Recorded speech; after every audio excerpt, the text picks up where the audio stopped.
Bom dia a todos. Quero agradecer a presença de todo mundo que está participando aqui e participando online, através do canal da TV UP.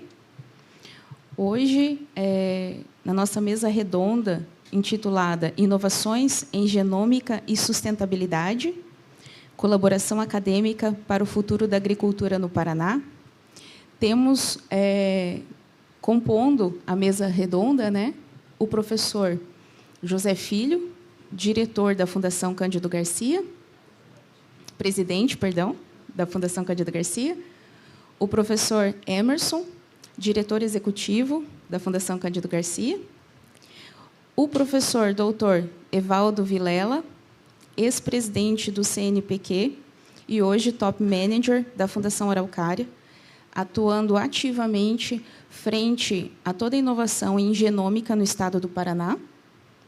A professora Daniela Dib, coordenadora da pós-graduação Stricto Sensu da Universidade Paranaense, e o professor Odair, que é o coordenador da pós-graduação em Biotecnologia Aplicada à Agricultura.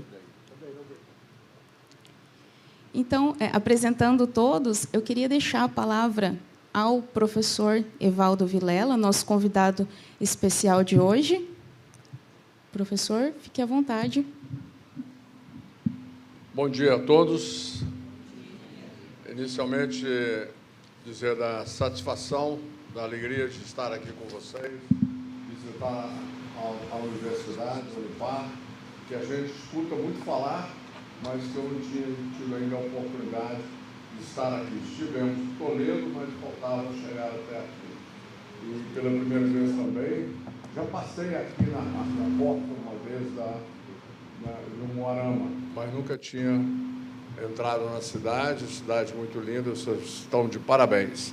Quero aqui parabenizar, então, ao senhor José Filho e o Emerson, né, o nosso diretor aí, pelo trabalho que vocês fazem aqui, a educação superior no nosso país. Agradece muito, porque ter uma universidade de qualidade é sempre muito importante para o desenvolvimento de toda uma região, né? Parabéns pelo trabalho que vocês fazem. Agradecer muito a Gleice, que nós estamos juntos nesse projeto da genômica, que ela disse agora há pouco, e é graças a ela que nós viabilizamos a nossa vinda aqui. Também cumprimentar a professora Daniela pela pós-graduação e o Odair. E a todos vocês e aqueles que nos assistem aí pelo virtual. Também muito importante, porque a gente tem a oportunidade de falar sobre um tema aparentemente muito complexo pela televisão. Isso é muito importante, porque a gente alcança outros públicos também, que estão sempre ansiosos por conhecer um pouco mais do desenvolvimento da ciência no nosso país. Eu vou ser bem rápido nas minhas palavras, mas eu gostaria, depois, de alongarmos um pouco do tempo com algumas perguntas, né?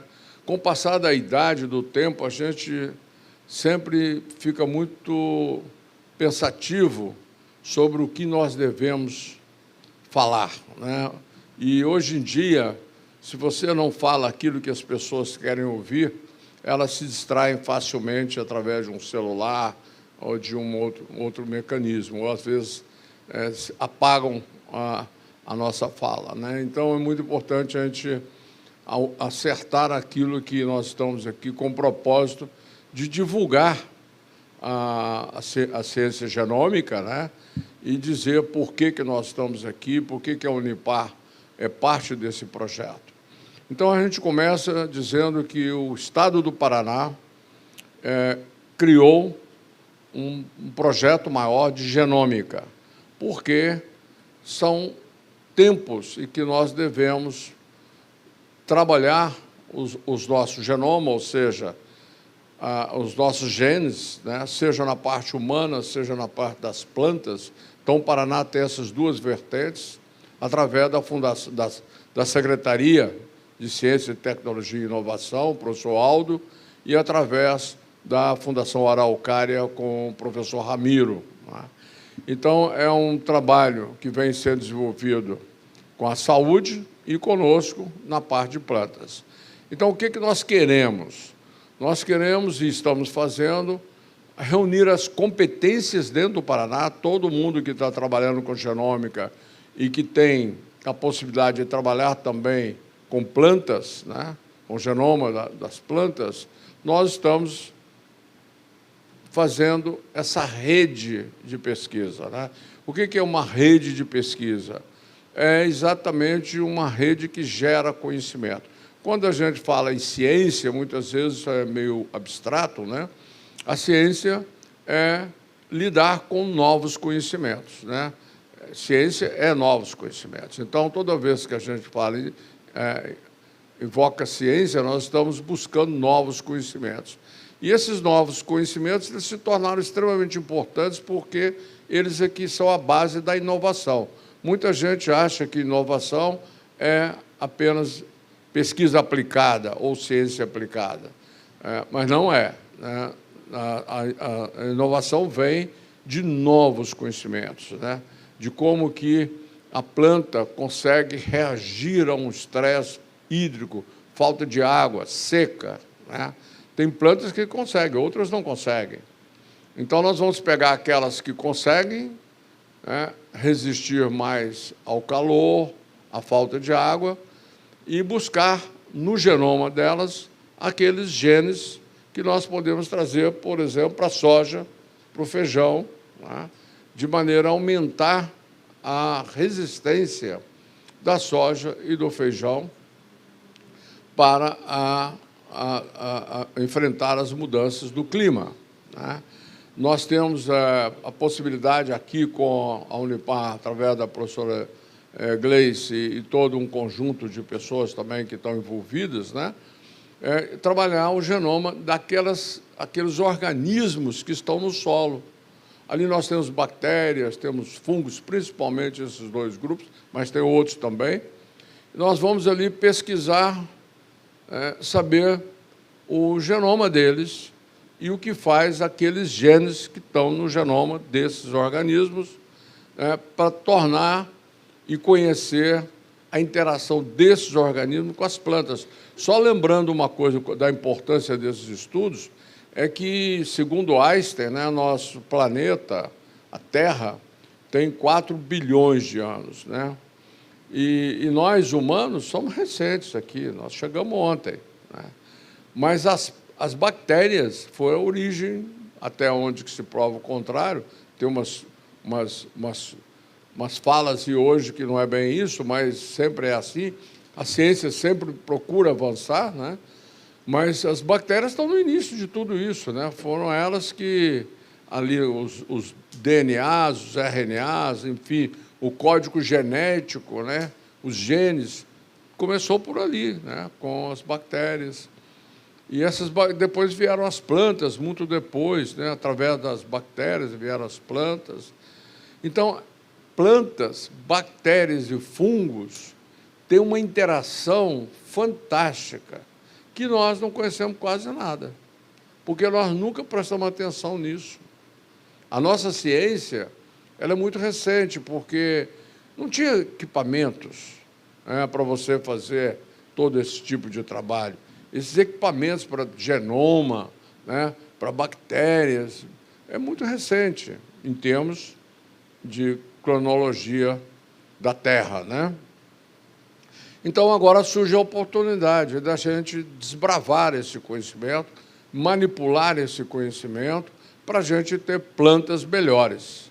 E aí tem um aspecto muito interessante, que o Paraná tem sido pioneiro nesse sentido, de dizer o seguinte: as nossas sementes, principalmente de soja, são todas praticamente importadas.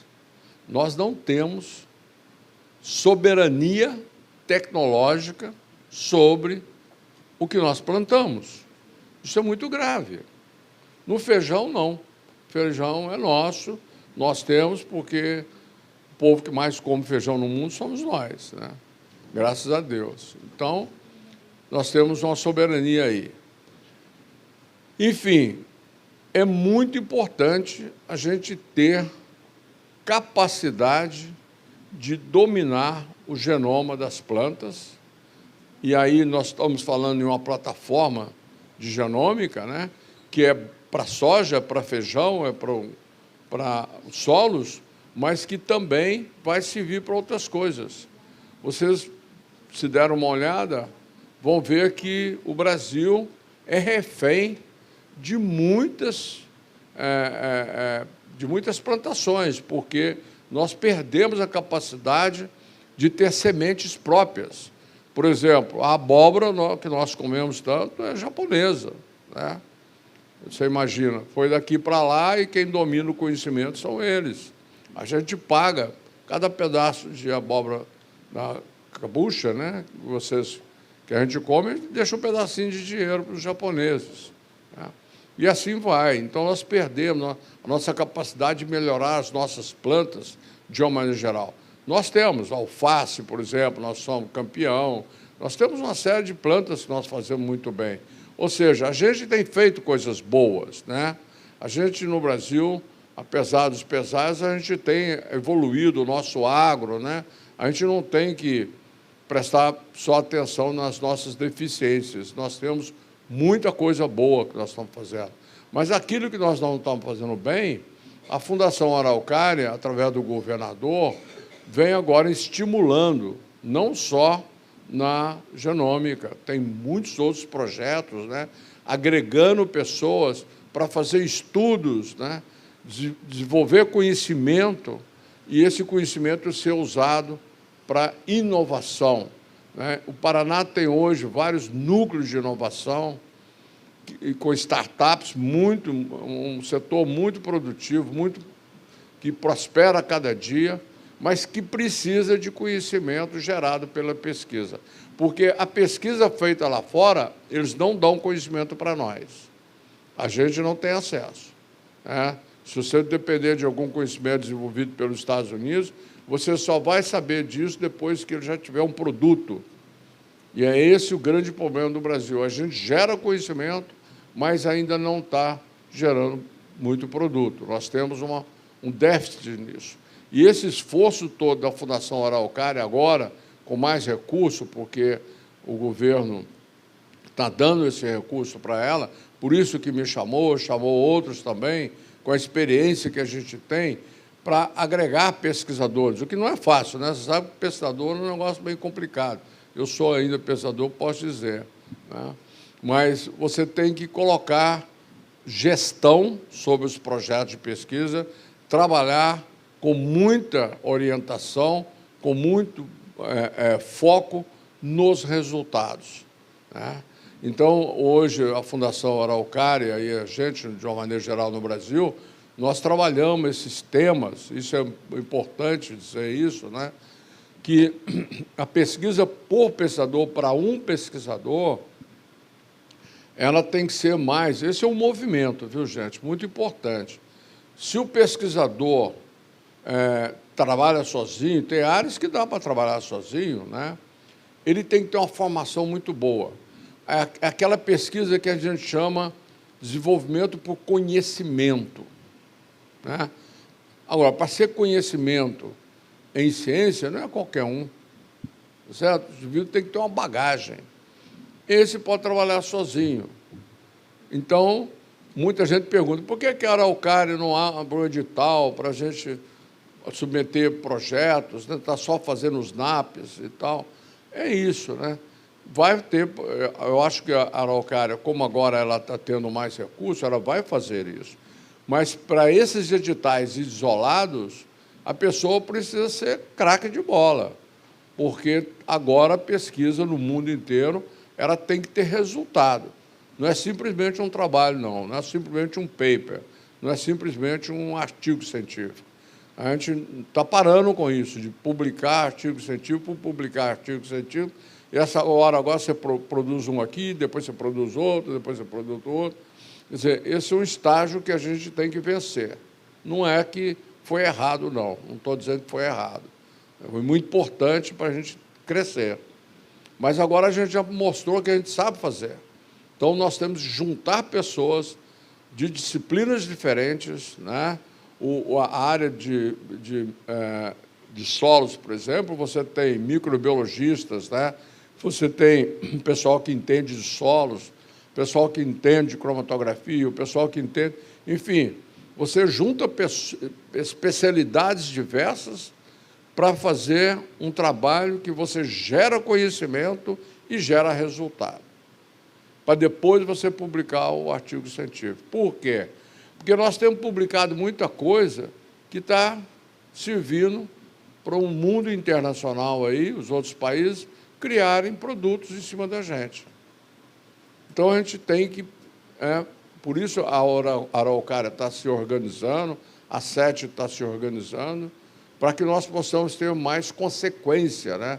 Não fazer pesquisa por fazer pesquisa, mas fazer inovação, fazer produtos, fazer benefícios, processos, não só que geram dinheiro, mas também que geram valor humanitário, que gera também qualidade de vida. Às vezes não é questão de ter uma coisa que persegue a monetização do conhecimento, não. Às vezes você tem conhecimentos que servem para ajudar a sociedade de uma maneira geral. Isso tudo é válido, né? Agora, não podemos simplesmente querer que daqui para frente a gente vai fazer coisas sem um certo rumo, né? Então, o que nós estamos fazendo com esse projeto é trazer aqui, agregar a Unipar, os pesquisadores aqui da área de solos, a área que trabalha a genômica, né, para juntar com outros lá de Pato Branco, de Dois Vizinhos, da UniOeste também, e fazer essa rede de conhecimento e cuidar para que tudo aconteça direitinho, né, e que o pensador possa ter um encaminhamento. Quando ele chegar a um conhecimento, aquilo tem um mecanismo para ele ir adiante, né? Isso falta muito no Brasil. Então, é isso, né? Eu fico por aqui só lembrando que a pesquisa, né, a ciência é fundamental. A gente não faz mais nada no mundo sem conhecimento profundo, sem a ciência, né, que são valores da nossa sociedade e que aqui na Unipar são cultivados. Isso é muito importante, porque não é só conhecimento, você também passa o conhecimento através dos cursos de graduação e pós-graduação. Então, a ciência associada a um ensino é uma maneira muito importante de desenvolver a região, desenvolver o Estado, desenvolver o país. Nós temos, cada dia mais, a esperança, né, de que o nosso país acorde para essa questão do conhecimento como fator de desenvolvimento. Veja o agronegócio, né? Agregou conhecimento, foi para frente, né? E cada dia precisa de mais conhecimento, como esse que nós vamos gerar na genômica, para nós termos uma genética mais apropriada para os nossos agricultores e que, inclusive, pode, feita em real, pode ter mais lucratividade para o produtor. Também a gente pensa nisso, né? Não ficar tão dependente assim do conhecimento externo. A gente não tem nenhuma fobia contra isso, mas a gente tem a consciência de que é preciso desenvolver conhecimento e apropriar o conhecimento, aprender o conhecimento em negócios no nosso país. Eu acho que é isso. Mais alguma coisa que ficou faltando? Acho que não. Não? Tá bom. Então, nós deixamos aqui em aberto, né, para as perguntas e aquilo que vocês quiserem, que a gente prolongar a conversa. Professor Evaldo, gostaria de te agradecer novamente pela disponibilidade de estar aqui na nossa instituição. É um prazer enorme recebê-lo aqui e ouvi-lo um pouquinho, né? É muito gratificante. Nós temos algumas perguntinhas aqui para o senhor. Quais os principais desafios que as instituições de fomento enfrentam para apoiar pesquisas voltadas ao setor agropecuário e a criação de tecnologias para a gestão eficiente dos recursos naturais, considerando as crises climáticas hoje? Pois é, essa pergunta é boa. A gente precisaria quase um dia para falar sobre ela, né? Mas as questões climáticas, né? Eu acho que essa questão do negacionismo já está passando, né? Porque a gente está vendo o que está acontecendo, né? Realmente... E é importante dizer que o que está acontecendo não é só uma ação do homem, não. Nós temos que cuidar para que as nossas ações não deteriorem mais o planeta. Mas o planeta é vivo, o planeta não é morto, não. Muita gente pensa que é só o problema da gasolina que está fazendo tudo isso aí. Não é, né? Se você usa combustível fóssil, dá mais problema. Mas não é o único problema. Hoje, por exemplo, há quantos anos nós não temos mais vulcão? Os vulcões desapareceram. Por quê? A ciência está correndo atrás. E os vulcões eram muito importantes, porque eles jogavam enxofre na atmosfera. E esse enxofre parava muito das irradiações que entravam na Terra. Acabou os vulcões, não tem mais enxofre na atmosfera, nós estamos sofrendo muito em função disso também. Então, o planeta é vivo, ele não é morto, né? Mas a agricultura sofre muito com isso, porque a agricultura é no campo, né? O Brasil não pratica essa agricultura europeia de casas de vegetação. A gente tem agricultura no campo. Então, é absolutamente dependendo do clima. E se o clima muda, né, você tem que ter plantas que suportem as mudanças do clima. E isso é exatamente o que a gente está fazendo. O desafio é que ficou caro, né? Não ficou, as multinacionais entraram na questão das tecnologias aplicadas ao campo, e o Brasil ficou muito parado. Você vê o caso da transgenia, né? Os transgênicos foram proibidos no Brasil, isso arrebentou, acabou com o melhoramento vegetal, porque todos os melhoristas foram embora, tá? E você vê que é tudo umas coisas assim muito ideológicas, né? Porque a transgenia, eu fui da CTN-Bio, eu fiquei 4 anos na CTN-Bio, e na época a gente lutava para liberar os transgênicos, né? E está aí, os transgênicos estão aí há 25 anos e não deu nem dor de cabeça em ninguém. Essa transgenia que nós temos é muito simples, né? E nunca teve risco. O único risco era quebrar o agricultor francês, que ia depender da semente americana. E a França, então, inventou esse negócio de semente Frankenstein para se defender dos americanos, e nós entramos nela. Nós entramos de gaiato nessa história. E isso nos rebentou do ponto de vista de melhoramento vegetal. Agora, nós estamos recuperando com a genômica. E nós estamos recuperando porque agora tem o CRISPR, que duas senhoras lá ganharam o prêmio Nobel, elas conseguiram cortar o DNA.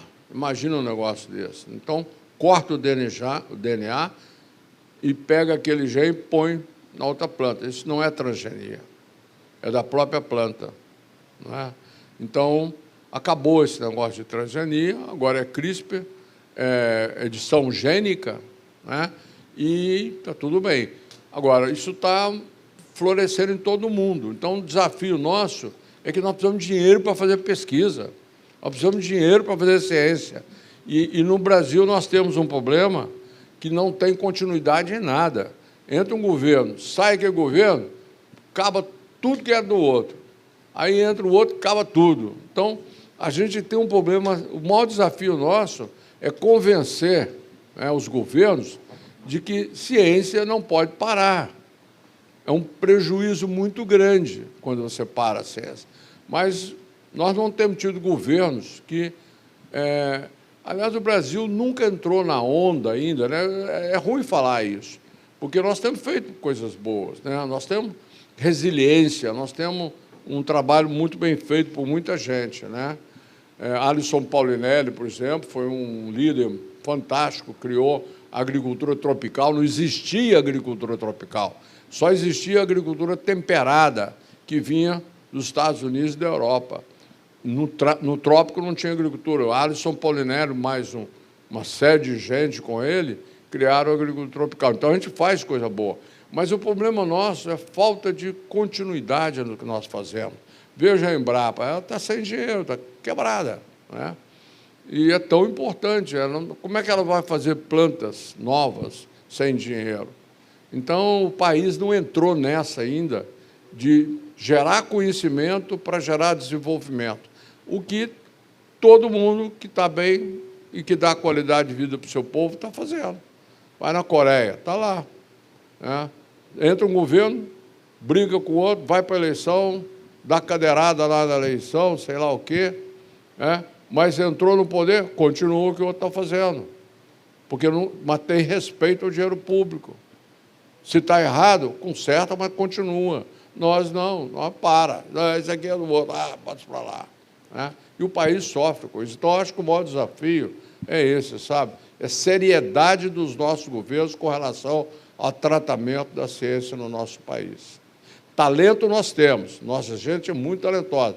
Veja a quantidade de jovens nossos que estão indo para o exterior fazer pesquisa lá. E são queridíssimos lá, porque são muito bons, né? E nós estamos perdendo por conta disso. Por quê? Falta continuidade, falta uma política, né, de desenvolvimento do país com base em conhecimento. É isso. Obrigada, professor. Como as agências de fomento podem atuar para acelerar inovações no campo da agrogenômica e da agricultura sustentável diante do aumento da demanda global de alimentos? O que o senhor pensa sobre? Pois é o que a Araucária está fazendo, como agência de fomento, né, é juntar pessoas, porque o que a gente precisa para evoluir não é simples, né? É um trabalho grande. Então, você tem que juntar pessoas. E o fato de eu vir para cá, não que eu seja melhor que ninguém, mas eu tenho experiência para juntar pessoas e fazer com que essas pessoas trabalhem num rumo, né? E corrigir quando o rumo não está planejado daquele jeito. Então, é um passo adiante que a Araucária está dando, de formar os NAPs, né, e cuidar para que esses NAPs sejam os núcleos avançados de inovação, para que eles sejam produtivos. Porque o pensador brasileiro, ele ganhou, né, muita independência. Um pensador nos Estados Unidos, por exemplo, ele não faz o que ele quer, ele é empregado. Nos Estados Unidos, ele é empregado. Na Alemanha, ele tem até carteira assinada, né? Então, ele é um trabalhador, né? No Brasil, a gente criou uma certa fleuma nesse negócio. Acho que isso veio com a questão da ditadura, os pensadores foram muito assediados pelos militares e se refugiaram nas universidades. Eu acho que tem a ver com isso, sabe? É certo que o pensador, ele fala mal do governo, né? Ele não contribui muito, é meia parte. Então, quando você dá o dinheiro para o pensador, ele some da sua frente. Ele não quer saber, não. Se a fundação começa a perguntar, ele sai fora. Então, a gente está tentando resgatar isso, né? Vamos dizer, está aqui o dinheiro, qual é a meta, e vamos acompanhar, minimamente, né?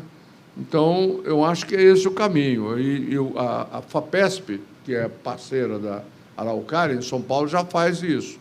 Dá o dinheiro, cobra, né, forma grupos, e já forma grupos há muitos anos, então os grupos são muito fortes. Onde São Paulo tem uma hegemonia de desenvolvimento muito forte, porque tem universidades fortes, gera conhecimento e aplica o conhecimento. Não tem mistério, não. Você pega a Coreia, pega a Finlândia, pega agora a Indonésia, que é um país que não tem indicadores tão bons quanto o Brasil, pegou o modelo da China e está fazendo, gerando conhecimento e aplicando conhecimento. Com isso, a Indonésia, em 15 anos, reduziu em 90% a pobreza. Como é que reduz a pobreza? Você dá renda às pessoas? Dá não, né? Você cria negócios para as pessoas, não tem esse negócio de bolsa lá. Você dá condições para a pessoa ter a sua empresa, ter o seu negócio, e ele aumenta a sua renda. E ele, tendo a renda mundial, né, acima da renda mundial, ele deixa de ser pobre. Não é que ele ficou rico ou que ele ficou mais feliz ou infeliz, não tem a ver nada uma coisa com a outra. Simplesmente tem um padrão de vida aceitável. A Indonésia fez isso agora. Comemorou agora 90% da pobreza erradicada, né? E lá era pobreza, tinha miséria também, mas pouco. Nós já estamos caminhando muito para a miséria, né? Onde nós temos que ter um cuidado muito grande para que a gente possa... E é ensino, né? Melhorar o ensino no Brasil, o ensino de básico, né? Fundamental, e dar empreendedorismo para as pessoas. Nós temos uma mania de achar que o Estado vai resolver os problemas. Não vai, né? Isso é conversa fiada. O Estado não resolve o problema de ninguém. Num lugar nenhum do mundo isso acontece, né? Eu tive agora em Angola, eu dei uma consultoria lá há vários anos e voltei lá agora, depois na pandemia nós paramos, né? Todo mundo parou. Eu voltei agora, o ano passado. Quer dizer, é lastimável, né? Todo mundo dependendo do governo, todo mundo na pobreza. Todo mundo na pobreza. Só tem a ilha, que é igual Dubai. A ilha onde é que a gente fica como consultor é igual Dubai, né? Mas o resto do país é uma pobreza só. Todo mundo dependendo do governo. O governo não dá conta, o governo não sabe fazer essas coisas, né? Então, a gente tem que trabalhar nesse sentido. Só complementando, professor Evaldo, eu acho muito importante falar que o que o senhor falou, dar o dinheiro e acompanhar, porque nós, pesquisadores, nós fomos criados para publicar papers. Então, não é má vontade que a gente vai fazer alguma coisa fora disso, é o que nós sabemos fazer, né? Então, é muito importante ter esse acompanhamento e esse direcionamento, como criar inovações. Porque fazer paper todo mundo sabe muito bem aqui dentro dessa sala. Mas como sair isso, tirar isso do papel e fazer com que o paper seja algo secundário, somente uma consequência e não o objetivo final, isso é muito importante. Eu acho que a Fundação está querendo e está conseguindo. É uma mudança, né? O artigo científico publicado é muito importante. A gente não diminui a importância, é muito importante. Só que ele veio na hora errada, né? Você publica... Nós temos casos, se tivesse aqui tempo para contar casos, né, de pesquisador que publicou uma coisa, ou foi em congresso e apresentou, e aquilo virou um produto internacional, né? Então, um paper, o que está no paper, no artigo, você pode comparar isso a um tijolo. Você fez um tijolo. Mas você tem que pensar que esse tijolo tem que fazer uma casa. Tem que primeiro fazer uma parede e depois fazer uma casa, né? E nossa, não casa dos outros. O que a gente está fazendo muito no Brasil é isso, né?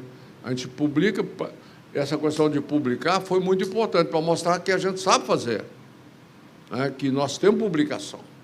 Isso é muito importante. Só que a gente esqueceu que tem gente olhando o que nós fazemos, né? E aí, agora, também no nosso projeto aqui, tem uma mudança muito importante, que é os dados brutos, né? A gente, através da cooperação internacional, nós fomos uma vítima total desse negócio, né? Eu mesmo, eu perdi muita coisa também, porque cooperar com os Estados Unidos e lá, né, dar uma voltinha lá em Nova York, é um negócio muito bom, né? E aí você faz a cooperação e você publica o trabalho, a meta é participar de um trabalho com um gringo. Agora, o que vem daí, você está fora. Patente, qualquer coisa que vier daí, você está fora. Você ficou no paper e fica agradecido demais.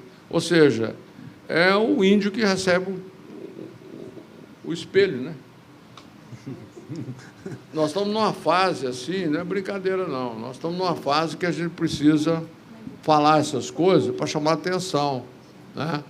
É muito bom fazer um paper com o americano, com o inglês, eu fiz vários, é muito bom. mas tem que fazer depois que você conseguir participar da patente, você participar da construção do tijolo e da parede, no mínimo da parede, né? Para depois participar da casa também, né? E isso é uma questão de tempo, né? É uma questão de cultura, sei lá. Tem uma fábula que eu escutei em Barcelona, num congresso, nem lembro mais o nome de quem falou, mas é uma fábula, portanto, não era dele, ele estava se referindo que tem um pouco a ver com essa história de um sujeito que, andando ali por Barcelona, ele encontrou uma construção, e tinha lá um sujeito assentando tijolos. E ele perguntou para ele: o que você está fazendo aí? Ele falou: você não está vendo? Estou assentando tijolos. Tá bom, caminhou mais um pouco, tinha outro também fazendo a mesma coisa. E ele perguntou para o outro: o que você está fazendo aí? O cara respondeu: estou construindo uma catedral. Então, assim, são percepções diferentes do que você faz, né? E o pensador brasileiro, ele foi viciado em fazer tijolos, porque era importante, né? Não tem nada de errado isso, não. Agora, ele precisa entender que esse tijolo está fazendo paredes e casas em outros lugares, e precisa fazer aqui. Mas o governo precisa ter programas para isso, né? Então, esses programas de startup, por exemplo, vieram a uma hora muito boa, fantástica, porque o aluno sai da bancada para um negócio, né? Agora, precisa ainda melhorar muito, porque está faltando dinheiro. Para você pular da bancada para o mercado, o indivíduo precisa de dinheiro. E tem sido pouco, muito pouco o dinheiro que o governo disponibiliza para as nossas startups. Então, muitas vezes, elas vão para fora. Ou, muitas vezes, elas ficam aqui, mas investidas pelo capital de fora. E a gente não vê, né, ninguém falar disso do governo. Não estou falando desse governo, não. Estou falando de uma maneira geral. Você vê os temas que o Congresso aborda, não passa nada por aí. Então, a gente precisa prestar um pouco de atenção naquelas pessoas que eu falo isso com muita propriedade, não sou político, não tenho partido nenhum. É muito importante a gente, brasileiro, porque lá fora é assim, né? Quando você vê na Inglaterra, que eu vivi muito lá, o indivíduo cobra.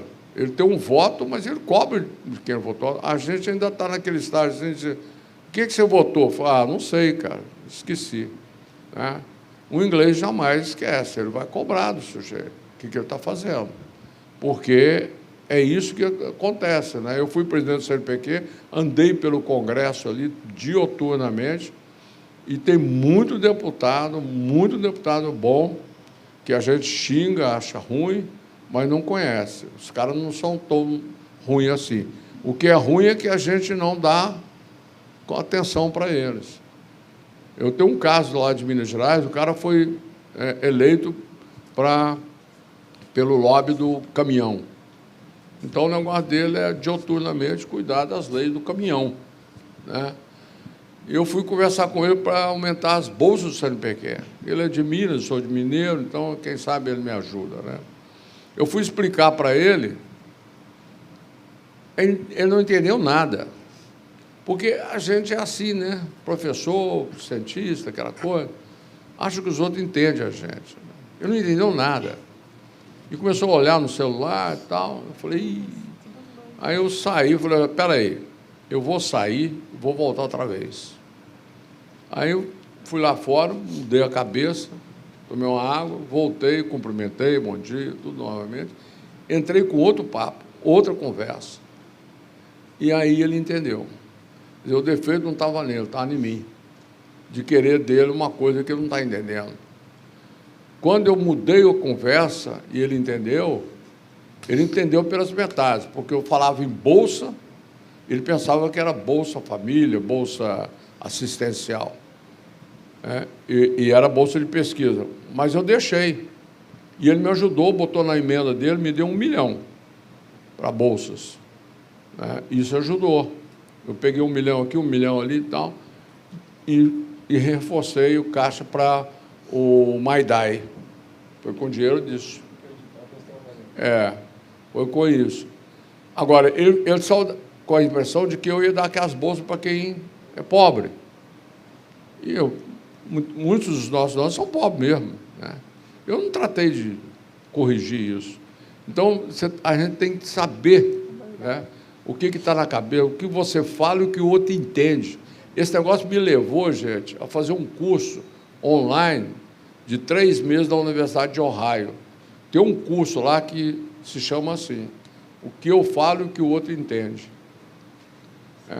É muito interessante, porque você fala uma coisa, pensa que o outro está entendendo, vai em cima daquilo, tal, e aí o cara não está entendendo aquilo que você está falando. É muito engraçado, né? Desculpa, entendi. Professor, ainda nessa vertente das agências de fomento, que tipo de projeto de pesquisa tem sido priorizado por elas para apoiar soluções voltadas à sustentabilidade no setor agropecuário? Pois é formação de redes, né? Porque a sustentabilidade ela está em tudo, né? A gente tem que ser cada dia mais sustentável. O que significa? Utilizar bem os recursos naturais, né? Olhar as ODS das Nações Unidas, né? Para combate à fome, para as questões todas que permeiam a nossa vida. A ONU fez as ODS, né? Os Objetivos de Desenvolvimento Sustentável, né? E a gente precisa observar isso. Então, se o pesquisador quer um dinheiro para fazer uma pesquisa, ele tem que se encaixar naquilo que está sendo financiado, porque é política pública.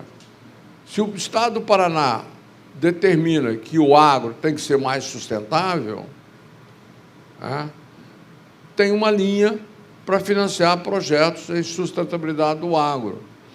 Essa questão que nós estamos tratando aqui na Unipar, dos solos, isso tem tudo a ver com sustentabilidade. Uma parte do projeto, por exemplo, é observar os microplásticos no solo e que afetam os solos.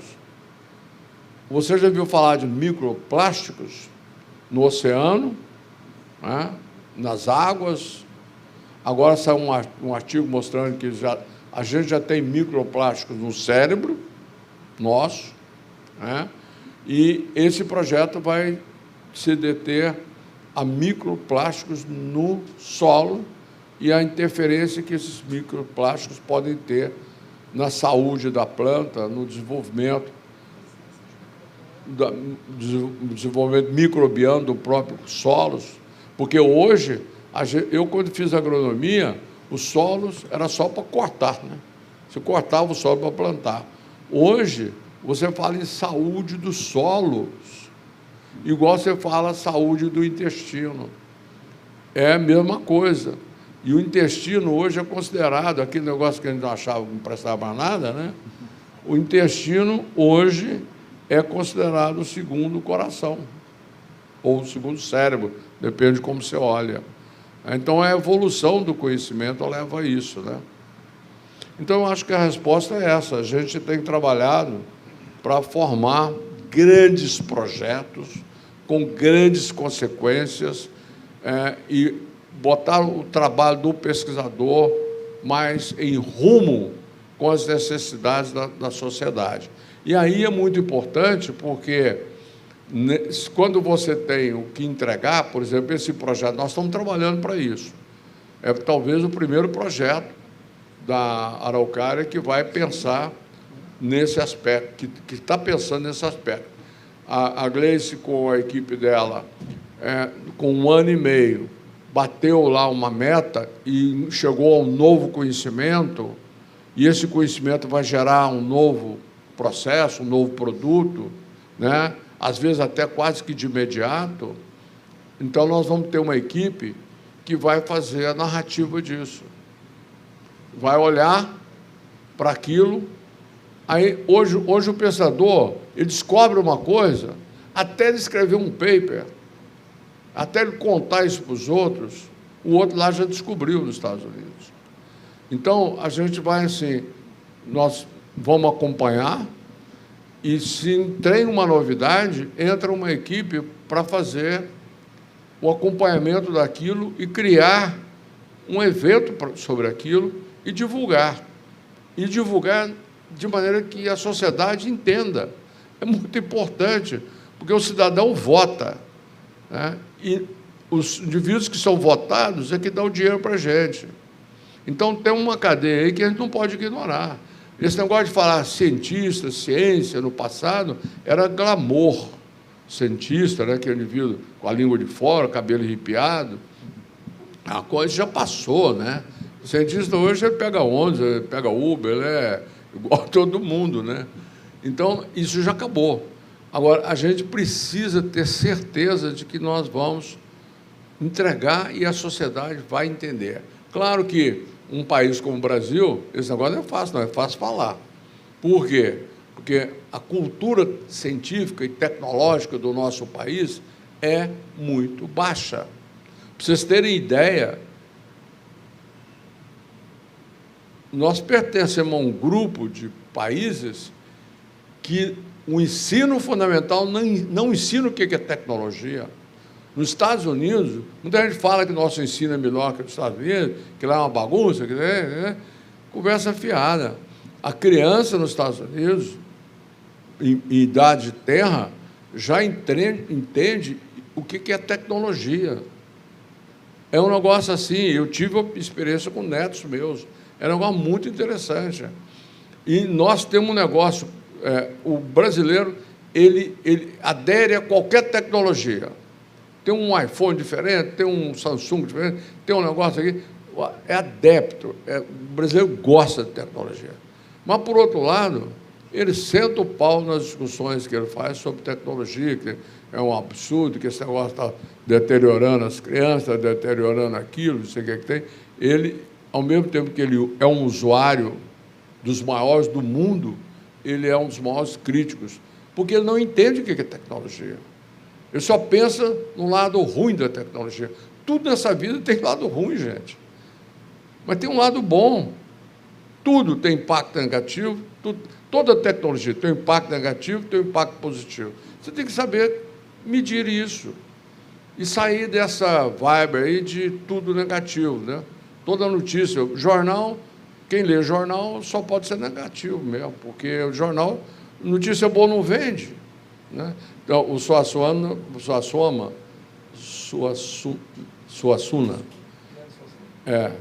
ele fala uma coisa interessante, é muito bom. Eu sou amigo do Emerson. Aí eu chego para o Emerson, só conto coisa boa para ele. No 5º dia, ele não quer me ouvir mais. Ele acha que eu estou ficando doido. Se eu tenho só notícia ruim, eu posso contar os dias tudo que eu tiver com ele, ele vai me ouvir. É engraçado isso, né? Se você tem uma notícia ruim, o jornal publica na hora. Às vezes ela é meia ruim e ele põe ela como muito ruim. Aí você compra o jornal. Se o jornal só falar coisas que estão acontecendo boas, você não compra mais. Você não lê mais. Né? Então, essas coisas a gente precisa entender.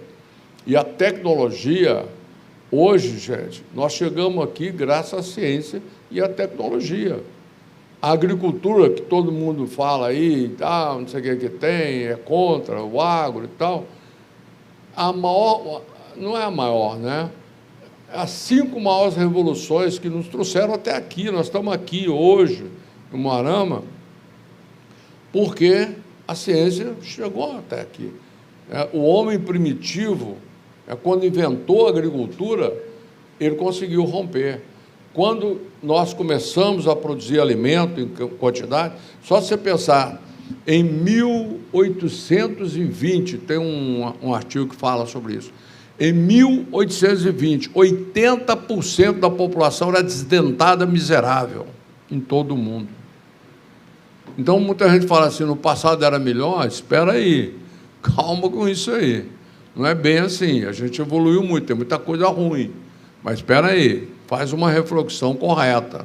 Em 1820, 80% da população era miserável, não é pobre, não, miserável, desdentada. Hoje, olha como é que estamos. Está ruim para muita gente, não estou dizendo que está bom, não. Nós temos que melhorar muito. Tem muita gente passando fome, tem muita gente que não tem qualidade de vida, né? E isso precisa ser corrigido. Mas a gente tem mecanismo para fazer isso, né? A gente tem que acreditar, né, que as tecnologias, elas têm um lado ruim e um lado positivo. Vamos olhar o lado positivo e tratar de corrigir o lado negativo. E a ciência está aí para isso, né? A Araucária está aí para isso. Eu fico muito feliz porque o governo do Paraná está investindo nisso, né? Minas Gerais, que é a minha terra, parou de investir em ciência. Teve um período muito bom, mas aí mudou do fulano para o Beltrano, para o Ciclano, aí pararam com tudo que era desenvolvimento, e tem universidades muito boas, tem uma ciência muito boa, que está, né, à míngua com falta de dinheiro. E ciência parada não resolve o problema de ninguém. Obrigado, professor, pelas considerações ali. Vamos falar um pouquinho, então, você está falando muito de colaboração, né, de instituições e assim por diante. Eu vou resumir todo esse tema, né? O que o professor acha assim, de como o fomento, né, instituições de fomento, como a FAPEMIG, que tinha, não, a FAPEMIG é de pesquisa, né, mas a FAPESP, a Fundação Araucária, como essas instituições podem promover, intensificar mais, né, a parte de colaborações com universidades, tanto você falou, eu tenho vivência já nos Estados Unidos, na Europa, internacionalmente, né, como fazer esse link, como nós podemos, via Fundação Araucária, a universidade, fazer estreitar essas parcerias, né, e também com outros centros de pesquisa, né, não só no Paraná, São Paulo, Santa Catarina também, e universidades, outros centros de pesquisa. Agora vai ter também os centros de tecnologias e inovação, né? O Paraná está abrindo bastante, investindo muito nisso também, por meio de startups e assim por diante, né? E como isso pode ajudar, isso na agrogenômica, que é o tema desse evento aqui nosso, falando um pouco nisso, né? E como assim instituições de fomento podem ajudar a superar, né, esse link de colaboração e parceria com universidades nacional e internacional. Ninguém faz mais nada sozinho hoje em dia, né? Então, a colaboração é absolutamente necessária. Sem colaboração a gente não vai, né? Então, é muito importante. E a Araucária está com essa pegada aí. Inclusive, a professora Maria Zaira Turque, ela foi a minha assessora do CNPq durante 3 anos e meio, cuidando da cooperação internacional, né?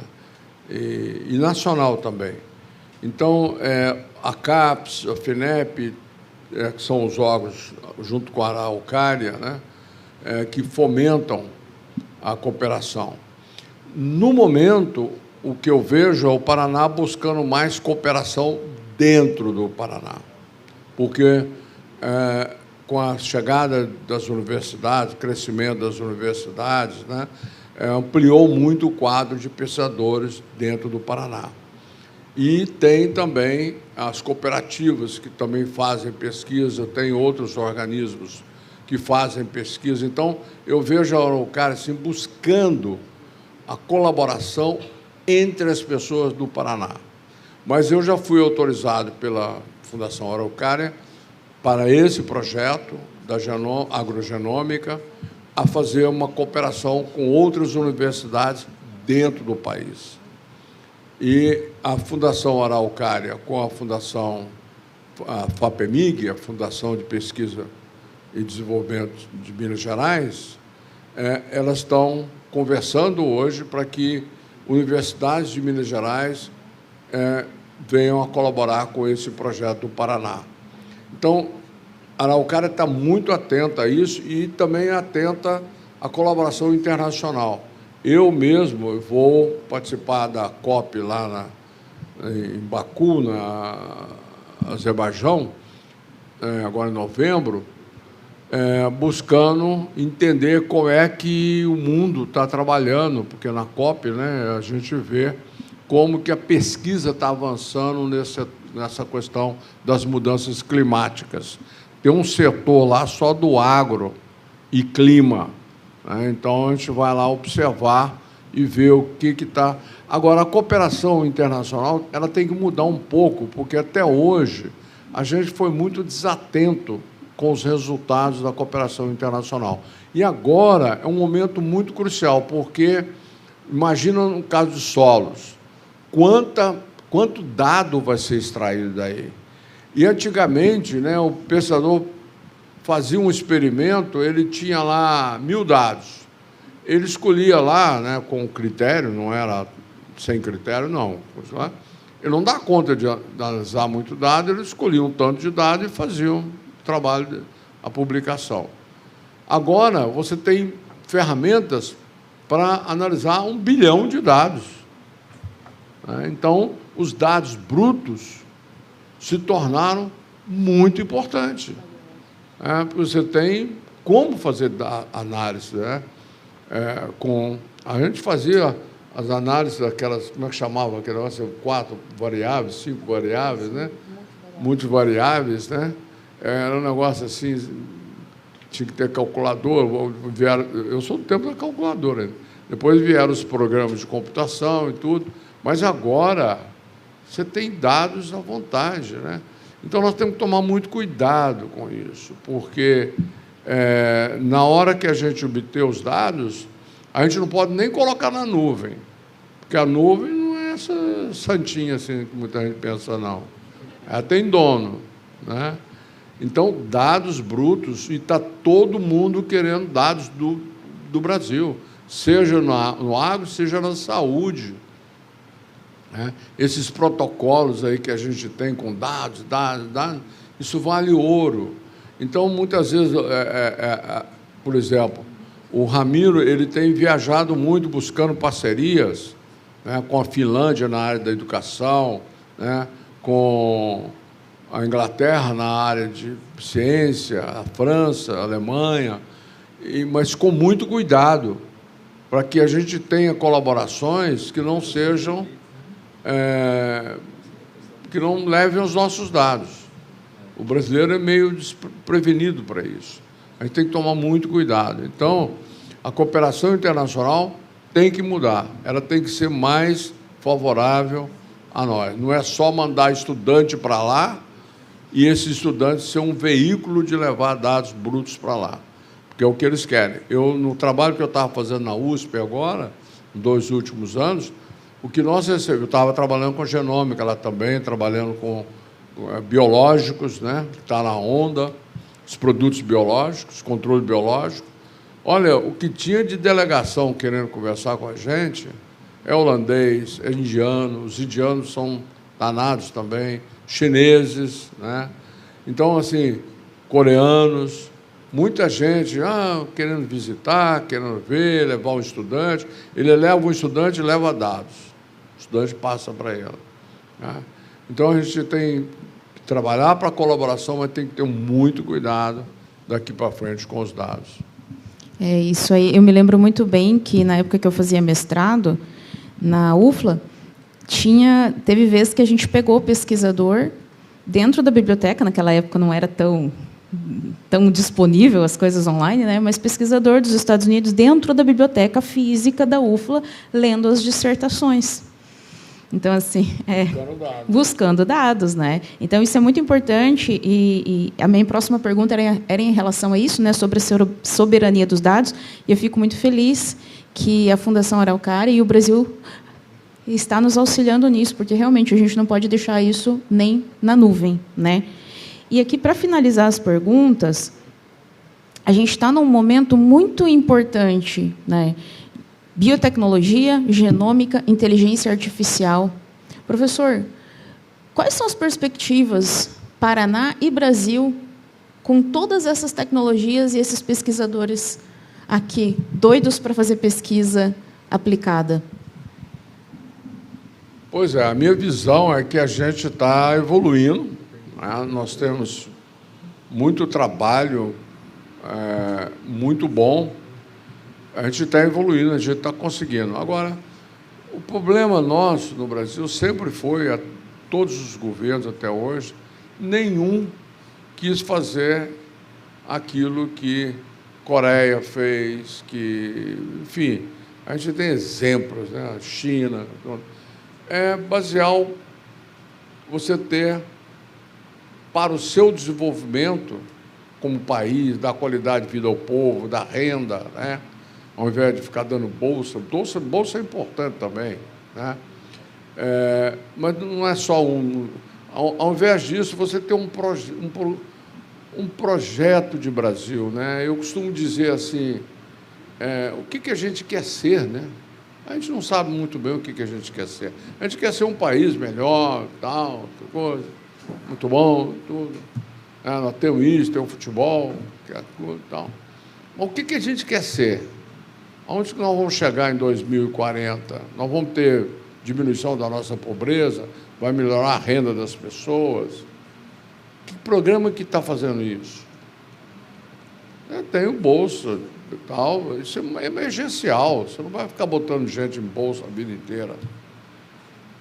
Falta isso ao país, né? Então, você tem um CNPq, eu tive lá, de repente acaba o dinheiro. Por quê? Teve que cortar dinheiro no orçamento, mas tem que ser na ciência? Não tem outro lugar para cortar? Não, tem que ser aí. Por quê? Porque, né, é mais assim, parece que você financia a pesquisa para poder esse pessoal parar de encher a paciência, né? Então, e a gente é muito criativo, muito resiliente, a gente, né, tem feito muita coisa boa, né? Então, eu acho que falta uma política realmente de incorporar ciência, tecnologia, conhecimento na nossa prática do dia a dia. Empreendedorismo, criar empresas, criar pessoas capazes de levar solução para os diferentes. Você tem a questão de saneamento no Brasil, né? É uma lástima. Olha a questão de saneamento nas periferias das nossas cidades. Existe solução para isso. Mas é caro. Bom, se você for comprar de uma grande empresa, é caro. Mas nós podemos desenvolver nas universidades soluções para isso.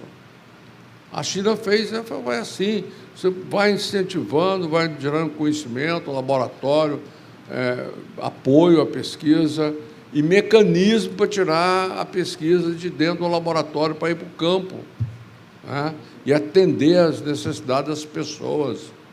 E o que está acontecendo no Brasil, de uma maneira geral, é isso, né? As pessoas não estão vendo assim tanto benefício, né? Porque não conseguem ver, os problemas estão aí. Nós temos problema demais, gente. E nós precisamos resolver esses problemas, a ciência está aí para isso. Mas aí não acredita na ciência. Por que não acredita na ciência? Porque ela não está entregando, mas não é culpa dela, é culpa do governo que parou o dinheiro. Você não tem jeito de fazer pesquisa é caro, não é barato não. Mas é a única coisa que é capaz de alavancar o desenvolvimento de um país. E não estou falando isso, é só você ver onde é que chegou a Coreia, onde é que chegou a Finlândia, onde é que chegou a Holanda, agora o Vietnã, agora a Indonésia, até o Vietnã. O Vietnã tem um programa nesse sentido e está conseguindo. É questão de querer, né? O que você quer? O que nós queremos, né? Então, eu acho que não está só na mão do governo, não. Está na nossa mão de nós tentarmos olhar direitinho quem é que está nessa pegada de fazer realmente diferente, né? E aí a gente focar, porque, se é uma democracia, nós é que votamos, né? Então, prestar atenção como nós estamos votando, para que a gente possa realmente fazer um país melhor, né? E com mais qualidade, com base em conhecimento. Eu não estou advogando em favor do conhecimento, não. Eu estou olhando o que o mundo fez, o que o mundo está fazendo. Está evoluindo com base no conhecimento. Mas acontece que aí tem as tecnologias, que os caras lá não são felizes. Para com isso, né? Fica tirando umas ideias malucas, né, da cabeça. Olha o que é tecnologia, o que ela está fazendo, gente. Olha, não é assim, né? Tem um lado negativo, mas olha aí direitinho, faz uma reflexão, larga um pouco essas ideologias, isso não resolve muita coisa, não. Olha no prático, olha a vida das pessoas, o que precisa, o conhecimento que precisa, né? E não só a questão ideológica, que também cada um pode ter a sua religião, a sua ideologia, isso é muito importante também. Mas olhe direitinho como é que o país está indo, né, para a gente ver como que a gente financia a pesquisa, como que a gente aproveita a pesquisa, como que estão as nossas fundações de amparo à pesquisa, como que está o CNPq, como que está a CAPES, né? Os orçamentos do CNPq são iguais ainda ao de 2000, muda o governo, entra o governo, sai o governo. Se você comparar o orçamento de 2008, 2010, melhor, 2010 do CNPq, é o mesmo de hoje. E entra o governo, fala, tal, é o mesmo orçamento. Ah, não, teve um pico aqui em 2014, 2015 e tal, no governo fulano e tal. Aquilo foi Ciência Sem Fronteira, aquilo foi um negócio assim que aconteceu e acabou. Olha a média, veja lá atrás, o orçamento só aumentou em 2008, 2010. Depois disso, nunca mais ele aumentou, ele é o mesmo. Então, a gente tem que olhar dados, sabe, para poder falar as coisas, ser mais... Se a gente cobra, né? A gente cobra do governo, tem que cobrar da gente também. O que eu estou falando? Eu li isso que eu estou falando? Ou eu ouvi um cara falar? Essa questão da oralidade, nós somos muito orais, né? Então, fulano falou, eu replico aquilo, às vezes eu aumento um pouquinho. Não? Vai ler, né? Aquilo, vai ler é ruim, né? Essa é uma frase horrorosa. Mas, assim, a gente tem que procurar a informação onde que ela tem, né? Para a gente não ficar falando coisa que não existe, né? Isso também é um avanço que nós temos que fazer na nossa sociedade, né? O Gildo falou alguma coisa, você tem dados sobre isso, onde é que você tirou isso? Onde é que você tirou isso? O que você está falando? Então, isso são coisas assim mais consequentes, né?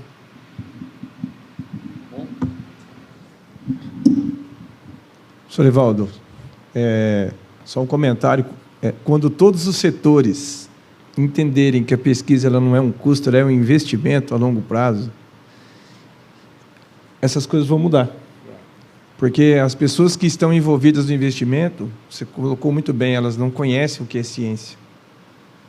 E aí, se a gente não dialogar, como você falou, de uma forma que eles entendam, a gente não vai conseguir convencer, nós não vamos conseguir convencer os setores para que esse investimento não enxerguem esse custo como custo, e sim como investimento. Eu também queria, só fazendo uma finalização aqui da minha fala, como diretor da Fundação Cândido Garcia, agradecer a Unipar, através do nosso presidente, professor José Filho, da Fundação Cândido Garcia, e a professora Gleice, a professora Daniela e a professora Dair, a professora Lidiane, que está aqui, que é coordenadora do programa de plantas, o professor Celso, que é coordenador do programa de Direito, o professor Celso Ferrari, que veio, os demais professores dos programas de pós-graduação, que estão todos aqui conosco, aqueles que puderam vir, os alunos, nossos pós-graduandos. Agradecer vocês pela presença e os que estão nos assistindo em casa, a TVUP, né, toda a sua equipe, a Secretaria Executiva também da Fundação. Por quê? Receber o senhor aqui hoje, para nós, depois de toda a sua fala, sua amplitude de comentários, é muito importante. E nós nos sentimos honrados como Fundação e acredito também como universidade. Por quê? Porque é o início de uma nova fundação, numa grande caminhada que nós precisamos ter, para que esses esclarecimentos e esses projetos possam evoluir. Então, um ponto de reflexão que eu faço aqui, diante da sua fala, e, aliás, excelente fala e comentário a todo mundo, e os que estão em casa, que parte dessas pessoas que estão à frente repassar o conhecimento que deve ser discutido para que a sociedade entenda a importância desses projetos. Então, a sociedade, não só o corpo científico, mas a sociedade tem que entender a importância desses projetos. Eu queria só colocar para vocês, alguém de vocês aqui quer fazer mais alguma pergunta para o professor Evaldo? Só um minuto. Eu vou ter você. À vontade. Só um minutinho.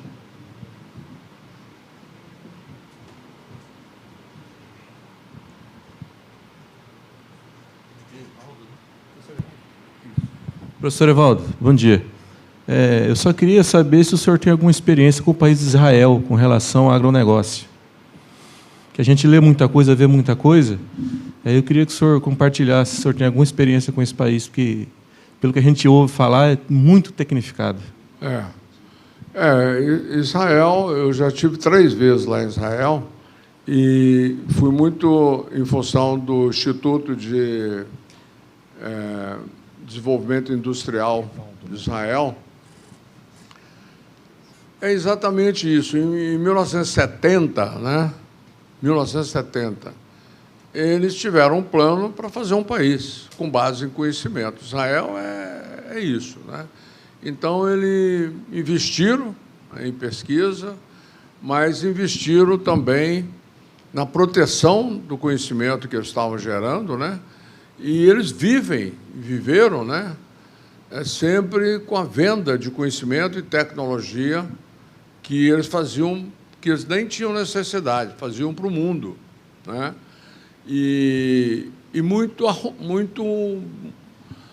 sabe aquela coisa assim de que nós queremos fazer no nosso projeto, estou só esperando a Araucária dar um sinal, de você reunir os pensadores. Israel fez isso, reuniu a turma e disse, olho no olho de cada um, compromisso com esse plano de fazer um país. E fizeram, né? Tem lá os seus problemas, né? Tem as suas dificuldades, estão em guerra, aí, um negócio meio absurdo, mas isso é outra coisa. Agora, em termos de gerar tecnologia e vender essa tecnologia e ter o dinheiro que precisa com base na venda de tecnologia, eles fizeram brilhantemente em pouco tempo, porque eles começaram nos anos 70, né? E tem tecnologia de tudo. E eles têm instituto lá que o Brasil encomendou várias tecnologias ao longo dos anos, né, para que eles desenvolvessem para o Brasil. Então, eles têm uma central de desenvolver conhecimento e tecnologia para venda. É um negócio impressionante isso, né? Os finlandeses fizeram isso também com a Nokia, né? Depois os holandeses também, no comércio os holandeses fizeram isso.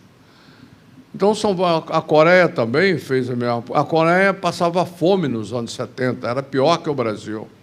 E eles se juntaram lá, os partidos, foram para a eleição, deram briga nas eleições, acabava a eleição, quem governava tinha um plano.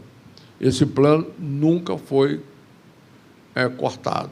E é interessante na Coreia, eu ouvi isso, eu fiz essa pesquisa de campo. Eles, em 2008, eu saí perguntando a vários atores lá, o CNPq deles, a Samsung deles, né, a cooperativa deles, qual que era a missão dele. Então, CNPq, qual que é a sua missão aqui? Né? Araucária, qual que é a sua missão? No Brasil, cada um tem uma missão, e já mostram certos compassos. Na Coreia, em 2008, a missão de todo mundo era, em 2025, está chegando, a Coreia fornecer tudo o que o mundo precisava. Então, você vê que eles perseguiam uma coisa que é produzir coisas que o mundo precisa. Isso foi tomado pela China. A China viu a Coreia fazer isso.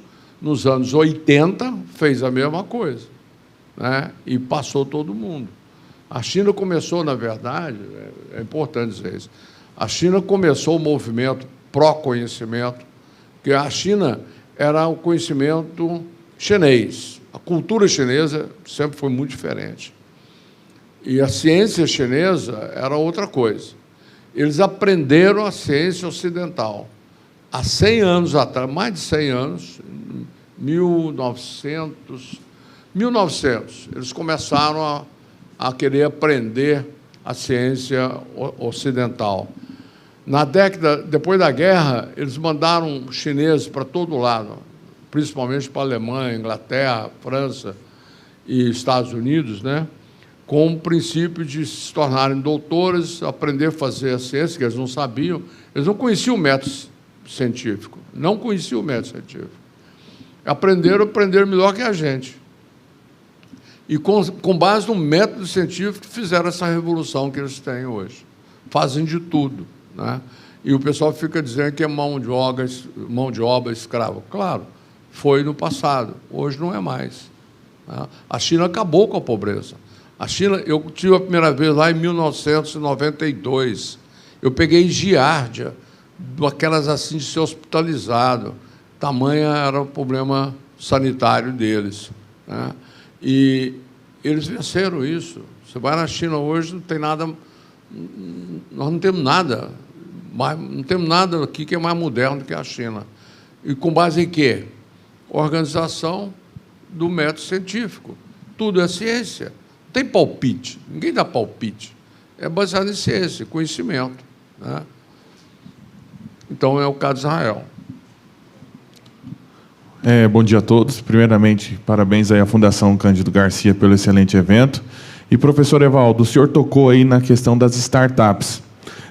O senhor mencionou o exemplo de buscar alguns recursos com deputados para que tenha o subsídio das pesquisas aí pelo CNPq. E como buscar esses recursos na iniciativa privada para fomentar as startups? Aqui próximo da gente, em Maringá, a gente tem um exemplo de uma aceleradora chamada Evoa, que contou com o patrocínio do Cicobi Metropolitano. E eu, que sou professor na área de gestão, nós percebemos muitos projetos de acadêmicos que poderiam se tornar produtos e poderiam resolver o problema de várias empresas. Mas a gente tem essa barreira para procurar parceiros da iniciativa privada para fomentar essas startups.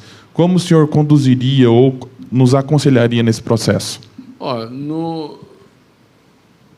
No mundo todo, startup é mantida pelo poder público. O dinheiro é público, porque o empresário não vai investir numa coisa que tem um alto risco de perda. Isso é função do Estado. No mundo inteiro, a ciência básica, né, a geração de conhecimento, e o americano, ele investe caminhões e caminhões de dólar do imposto do americano para manter o Silicon Valley, né? E de lá sai iPhone, sai todas essas coisas. Esse é um subproduto, porque, na verdade, o dinheiro que vai para o Silicon Valley é para fazer armas, né? Para defesa. O americano investe em defesa nacional. Nós não, né? Nós investimos, às vezes, em defesa internacional, porque não tem ninguém, nós não temos inimigo, né? Só temos aqui dentro, mas não tem grande problema com isso. Então, eles investem. O dinheiro, o problema nosso é aquilo: você tem um projeto, tá? Fulano, o governo, através desse programa, vai financiar. Primeiro que é pouco dinheiro. Fala muito, mas, na verdade, sai pouco. E aquilo para, de repente para. As startups ficam no meio do caminho, se perde muito. Então, se você tiver um projeto de transformar a economia do país, a industrialização do país, isso é coisa para anos, não é 4 anos de governo. Isso tem que ser um projeto longo, né? Eu estou falando, a China gastou 100 anos de investimento para aprender a fazer ciência e tirar proveito da ciência, né? Lá as coisas são mais fáceis porque eles nunca foram democráticos, né? É um processo mais simples, né? 2 se decide e faz. Aqui você tem que passar em N colegiados, N câmaras, e é mais complicado.